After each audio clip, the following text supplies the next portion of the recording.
Unit 1 ESP पास सी इस तरफ में है, और यहाँ पे देखोगे तो यूनिट 1 ESP पास डी इस तरफ में है। ऐसे बिखरी हुई ऐश कहीं पे भी आपको नहीं दिखाई देगी, सब इकट्ठा करके एक जगह रखा गया है उठाने के लिए।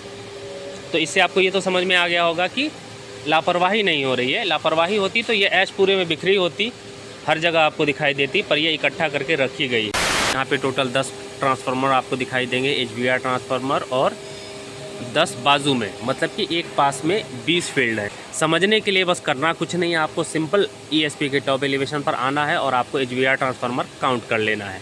इस तरह के लैडर को भी दिया गया है। देखो ऊपर बीम पे चढ़ने के लिए मोनोरेल की जो बीम होती है जिसमें होइस्ट कनेक्ट होती है।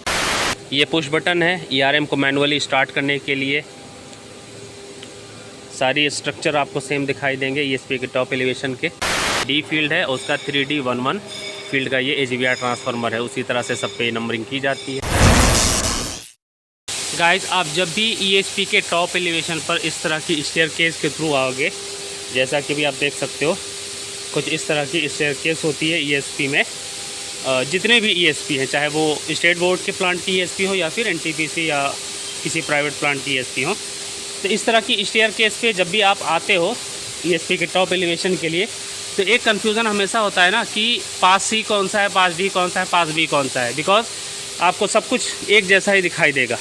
अगर आप ऐसे देखोगे तो ये कौन सा पास है और ये कौन सा पास है, ऐसे देख के आप अंदाज़ा नहीं लगा सकते। तो उस कन्फ्यूज़न को दूर करने के लिए NTPC लारा के पावर प्लांट कैंपस के अंदर में आपको इस तरह का बोर्ड हर जगह दिखेगा।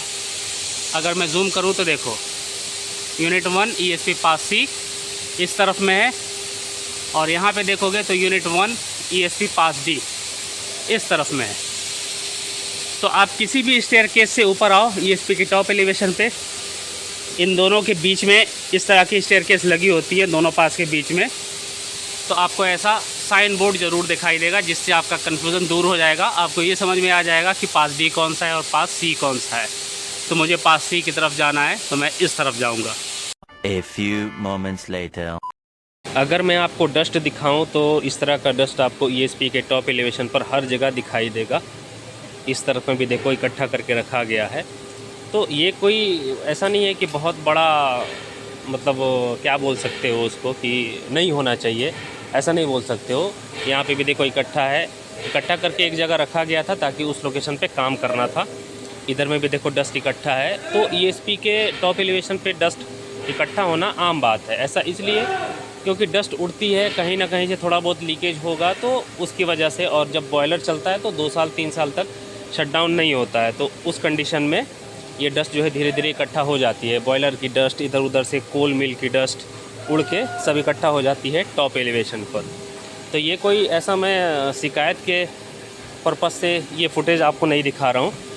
ये डस्ट देखो इकट्ठा करके इधर रखा गया है, तो क्लीन भी हो जाती है। टाइम टू टाइम इन सबको क्लीन कर दिया जाता है। हाउस कीपिंग होती है हमेशा टाइम टू टाइम। सारे डिपार्टमेंट के लोग अलग अलग लगे होते हैं अपने अपने काम में, जॉब लोकेशन पर सभी को अपना काम दे दिया गया है। हाउस कीपिंग एक अलग काम है, सारे लोकेशन की हाउस कीपिंग करनी होती है। Top elevation 12 metre, 6 metre, 3 metre, ground floor, तो time to time house keeping करके देखो अभी नीट एंड क्लीन है। तो इस तरह से इकट्ठा कर दिया गया, बाद में इसे नीचे पहुंचा दिया जाएगा, शिफ्ट कर दिया जाएगा होइस्ट मशीन के थ्रू। तो ये डस्ट इकट्ठा होना आम बात है, क्योंकि ESP में सबसे ज़्यादा जो आती है वो ऐश ही आती है। फ्लू गैसेस तो होती है, फ्लू गैसेस के साथ जो ऐश निकलती है बॉयलर से सामने से, वो ESP के थ्रू ही बाहर जाती है। नीचे हॉपर लगा हुआ है, हॉपर से वो सीधे पाइपलाइन के थ्रू चली जाती है ऐश डैम और साइलो तक। अगर मैं आपको दूसरे पास की तरफ लेकर चलूँ, इधर में आई थिंक पास डी होगा, पास सी के बाजू में देखो इधर ठीक है, थोड़ा बहुत डस्ट है। इधर में नीट एंड क्लीन है, नीट एंड क्लीन करके ही देखो इकट्ठा किया गया इसे हटाने के लिए। बाद में इसे हटा दिया जाएगा, यहाँ से जगह जगह पे ऐसे इकट्ठा करके रखा गया है। इससे भी बुरा कंडीशन मैंने और भी पावर प्लांट में देखा है। अभी शटडाउन पीरियड चल रहा है, तो शटडाउन पीरियड में होता है ये कि जितने भी पेंडिंग वर्क होते हैं पिछले 2-3 साल के, उन सबको फटाफट 40 दिन में, 45 दिन में, 1 महीने में कंप्लीट कर लिया जाता है। तो उसी का एक पार्ट ये भी है। ये सब अभी जो ऐश इकट्ठा है इन सबको यहाँ से हटा लिया जाएगा। जितना भी एरिया देख रहे हो नीट एंड क्लीन कर दिया जाएगा। ऑलमोस्ट बहुत सारे ट्रांसफार्मर को, HVR को क्लीन कर दिया गया है। हाउसिंग भी क्लीन हो रही है धीरे धीरे, मैंने देखा है ब्लोअर के थ्रू। और ये पूरा फ्लोर भी क्लीन हो जाएगा। तो यही होता है, जब भी जिस चीज़ का समय आता है उस समय पे वो काम कर लिया जाता है। देख रहे हो, ऐसे बिखरी हुई ऐश कहीं पे भी आपको नहीं दिखाई देगी, सब इकट्ठा करके एक जगह रखा गया है उठाने के लिए। तो इससे आपको ये तो समझ में आ गया होगा कि लापरवाही नहीं हो रही है। लापरवाही होती तो ये ऐश पूरे में बिखरी होती, हर जगह आपको दिखाई देती, पर ये इकट्ठा करके रखी गई है। मेरा सिर्फ दिखाने का पर्पस यही था कि देखो काम किस तरह से होता है। जीरो से लेके टॉप एलिवेशन तक चीज़ों का ध्यान रखा जाता है कि कहाँ पे क्या हो सकता है, कहाँ पे कौन सी कमी होगी, उसे कैसे ठीक किया जा सकता है। सब जगह पे लोग लगे हुए हैं, डिवाइड करके लगा दिया गया है। सारे बिल्कुल चप्पे चप्पे पे पावर प्लांट के लोग लगे होते हैं शटडाउन पीरियड में, और राउंड द क्लॉक 24 आवर्स काम चलता है, ताकि काम जो है 45 दिन, 40 दिन और 30 दिन के अंदर में कंप्लीट करना होता है। और वैसे भी आप जानते हो कि एनटीपीसी का जो नियम है वो बिल्कुल अलग है बाकी दूसरे प्लांटों से। एनटीपीसी सारी चीज़ों पे ध्यान देता है, छोटे छोटे चीज़ों पे ध्यान देता है। पावर प्लांट के प्रोमाइसेस हों या फिर उनका खुद का एनटीपीसी टाउनशिप हो, सब जगह पे लोग लगे होते हैं हाउसकीपिंग के लिए। साफ़ सफाई का ध्यान दिया जाता है और चीज़ों को बिल्कुल सही तरीके से सही जगह पे रखा जाता है। तो ये सब आपको देख के ही समझ में आ जाएगा। कहीं पे भी आप एनटीपीसी का वीडियो देखोगे किसी भी पावर प्लांट का, तो आपको लगभग सेम दिखाई देगा। कहीं पे भी वैसा कोई लापरवाही वाली चीज़ आपको नहीं दिखाई देगी। तो ये एनटीपीसी का प्लांट है, तो जाहिर सी बात है कि इस तरह की लापरवाही तो बर्दाश्त नहीं की जाएगी कि कहीं पे ऐश बिखरा हो, लोगों को दिक्कत हो। तो इसीलिए यहाँ पे ऐसा नहीं बोल सकते कि लापरवाही हो रही है। अभी शटडाउन पीरियड चल रहा है, तो इसी शटडाउन में ये सारा काम कर लिया जाएगा। देख रहे हो सामने लोग लगे पड़े हुए हैं, सब कुछ अभी ओपन है। 40-45 दिन के अंदर में पूरा ओवरवेलिंग होता है, बॉयलर का, टरबाइन का, एपीएच का, ऐश हैंडलिंग सिस्टम का, सीएचपी डिपार्टमेंट का, जितने भी डिपार्टमेंट बने हुए पावर प्लांट के अंदर में, उन सब का काम होता है 40 डेज़ 45 डेज़ के अंदर में। ये 800 मेगावाट की ईएसपी है, तो यहाँ पे टोटल 10 ट्रांसफार्मर आपको दिखाई देंगे, एचवीआर ट्रांसफार्मर, और 10 बाजू में, मतलब कि एक पास में 20 फील्ड हैं और 6 पास है, तो कितने हो गए? 120 फील्ड हो गए। और 500 मेगावाट वाले में 72 फील्ड होती है। 660 मेगावाट वाले में मैंने काउंट तो किया होगा बट अभी याद नहीं है, उसमें भी आई थिंक 72 ही फील्ड होते हैं 660 वाले में या 600 मेगावाट वाले में। 800 वाले में आपको 120 फील्ड मिलेगी। समझने के लिए बस करना कुछ नहीं है, आपको सिंपल ईएसपी के टॉप एलिवेशन पर आना है और आपको एचवीआर ट्रांसफार्मर काउंट कर लेना है। इलेक्ट्रिकली आपको समझ में आ जाएगा कि कितनी फील्ड है इस ईएसपी के अंदर में। ये सब कुछ आपको एनटीपीसी में ही दिखाई देगा, या कुछ ऐसे प्राइवेट प्लांट हैं जहाँ पे आपको समझने के लिए दिमाग ज़्यादा नहीं लगाना है कि ये जो ट्रांसफार्मर लगा हुआ है एचवीआर, ये कौन से फील्ड के लिए है। सब पे इन लोगों ने नेम प्लेट लगा रखा है, साइन बोर्ड समझने के लिए।